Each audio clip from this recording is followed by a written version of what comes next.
మళ్ళా పారిపోతుండు కదా అమ్మా, ఎందుకు పారిపోతుండు? మళ్ళా ఎందుకు పారిపోతుండు? ఆయన ఇప్పుడు పారిపోయాడు కదా, ఎందుకు పారిపోతుండు? కాదమ్మా, ఆయన ఎందుకు పారిపోతుండు? ఆయన ఎందుకు పారిపోతుండు?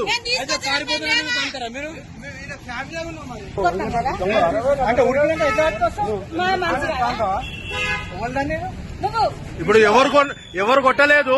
ఇక్కడ వీడియో రికార్డింగ్ ఉంది, ఈడ వీడియో రికార్డింగ్ ఉంది, మొత్తం ఈడ మొత్తం వీడియో రికార్డింగ్ ఉంది. ఎవరు కొట్టలే, ఈడ ఎవరు కొట్టలే.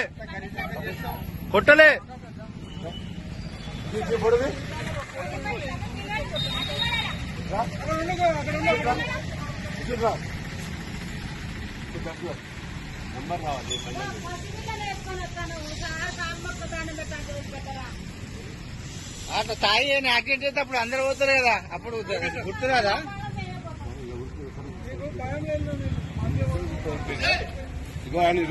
వీడియోది కేసు రిజిస్టర్ కావాలని మీద కంపల్సరీ, అర్థమైందా? వీడియోది వాడు రావాలి, పోలీస్ స్టేషన్ రావాలి. ఇప్పుడు ఎట్లా పోతుంది చూస్తాయి.